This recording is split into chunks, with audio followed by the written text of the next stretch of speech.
The iPhone 14s are official, and this is my brutally honest take on them. The good, the bad, and the ugly. So let's start with the good.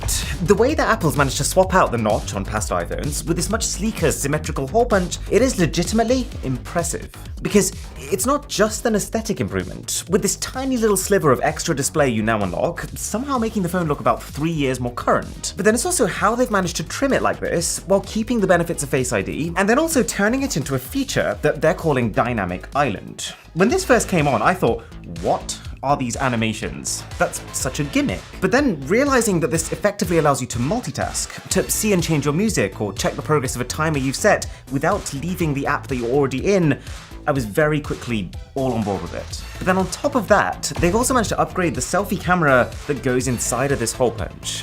And I think this is going to be a big hit. We're in the TikTok generation. There are millions of people almost exclusively using their front-facing cameras every single day to record and share themselves with the world. And as someone who knows that most phone companies spend about 95% of their total camera budget on the rear cameras, this pains me. So, I am extremely excited by the prospect of a front-facing camera that can let in more light, create more separation between foreground and background, and then use real autofocus to make sure that your face stays as that foreground. And this will most likely extend the lead that Apple already has when it comes to how Snapchats and Instagram stories are going to come across. And then again, on the almost surprising note of looking out for the customer, the iPhone 14s now also support direct-to-satellite communications, which is, it's considered the holy grail of connectivity. It basically means that even if you're out of range of the traditional cell towers, you can still send messages directly via the satellites orbiting the planet. The only caveat being that the signal from them is going to be pretty weak by the time it reaches Earth, so you can only do things that require small amounts of data.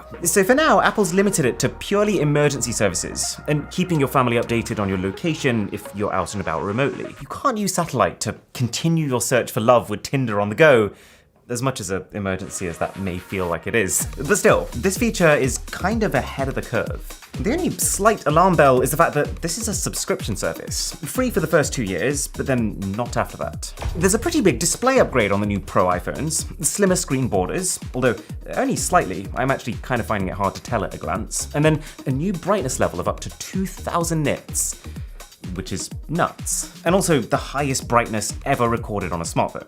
Okay, while a lot of the most exciting things this time around only apply to the 14 Pro and the Pro Max, there is one big shake-up to the non-Pro iPhones. With the iPhone 14s, Apple has swapped out the iPhone mini, that used to be the cheapest entry-level iPhone, for the iPhone 14 Plus, which now sits above the base iPhone 14, but below the Pros. Probably for two reasons. A, that the mini was not a huge sales success. Like, even though it was 25% of the iPhone 13 lineup, it only sold about 5% of the volume, which I think is mostly due to the fact that smaller screens make the average person think that a phone is worth less. But also B, the simple fact that this has allowed Apple to swap out the $699 iPhone for what's going to be an $899 iPhone. And yes, they give you a bigger screen and a bigger battery for that, but that won't cost them close to the extra $200 that they're charging for it, just leading to more profit per unit than before. But that doesn't mean it's a bad option. The main reason that I always go for these Ultra Pro Max phones is because they're the only ones that can satisfy my battery life needs. And also the fact that when you have a little bit of extra battery life headroom, it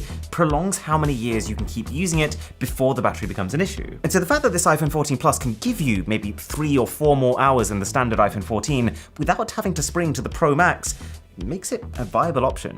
Now, the biggest upgrade that we had with last year's iPhone 13 Pro was something that Apple calls the ProMotion display. A fancy way of saying a refresh rate that can scale, all the way up to 120Hz, which makes the phone feel very responsive and smooth, and all the way down to just 10Hz, which saves battery when you're looking at static pages. Well, this year, that 10Hz lower limit has just become 1Hz, and that actually changes how you can use your phone. It means much more potential battery saving, but more importantly, it's enabled Apple to create a really efficient, always-on display. The fact that the screen can refresh just 1 time per second, paired with the OLED panel it uses, which allows the black pixels to turn off completely, means that you can have a screen like this on all the time that can still keep you updated with any stat or calendar or notification with practically 0 extra cost to battery life. Like with most things here, not a feature that we've never seen before. I used to have an always-on display on my Samsung Galaxy S8 like 5 years ago, and through third-party apps, you could make that always-on display show almost anything you wanted it to. But the value of what Apple's offering here is a strong set of options that are visually consistent with the rest of the operating system, easy to use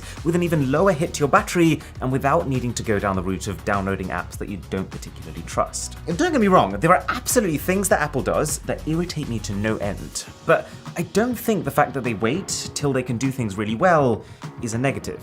Kind of what I do with my videos. I'm never the first one to upload a video on a topic, but I just like to think that you know that when I do post, it's because I have a lot to say. And so a sub to the channel would be applicable.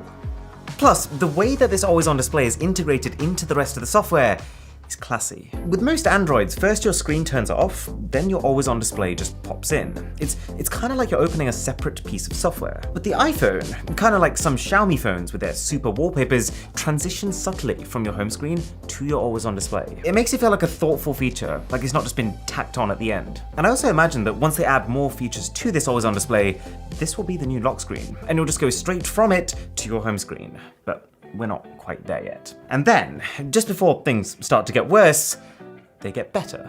The rear cameras are also getting upgraded. On the normal 14 and 14 Plus, that means a slightly better sensor, which has better stabilization and a faster shutter time. But then the more significant upgrade actually comes from the software. Apple's saying that this new image processing that they're calling the photonic engine can bring out 2 times more light when taking night shots. That is a very exciting number. But I just kind of want to temper your expectations on that one, because I've seen lots of big quotes like this over the years without much of a follow through. They also introduced action mode, which is a super stabilized version of the normal camera. Good to have, but I mean, Androids have had this for years now, and I never really use it because it completely kills the quality. Maybe Apple's done it better though. But then they went further with the pros. For someone whose primary phone is an iPhone, and whose favorite part of Androids is how exciting their camera setups are, imagine my face when Apple revealed that finally, the iPhone 14 Pros are going to come with a 48 megapixel main camera. Now, 48 megapixel sensors aren't anything new to smartphones. You can literally go to Amazon and buy like a $200 phone that has one. But the reason that I'm optimistic about this is that iPhones have had 12 megapixel cameras for 7 years now. You've had companies left, right, and center just throwing out 108 megapixel sensors, but Apple has just stood there like, nope.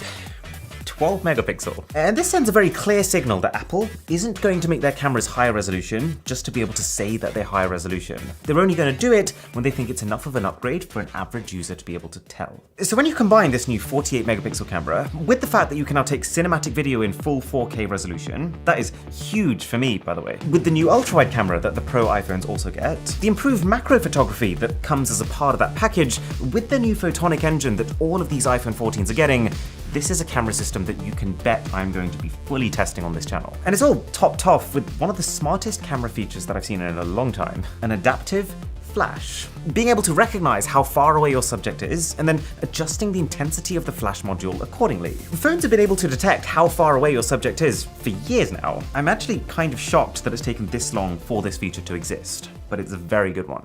There's also a new chip this time around, the A16 Bionic. This is where things start to get a little hairy. The angle Apple basically took was to say, well hey, our A13 Bionic chip from like 3 years ago is already more powerful than the competition. We're only going to compare this new A16 to that chip, which is pretty much a guarantee that if you compared it to last year's A15, it is not a big jump in terms of actual peak performance. I appreciate the new 5G modem that reduces power consumption when you're using that 5G, and also supports more 5G bands for better coverage, which is actually much needed because right now my iPhone is getting handily beaten by the competition in 5G capability.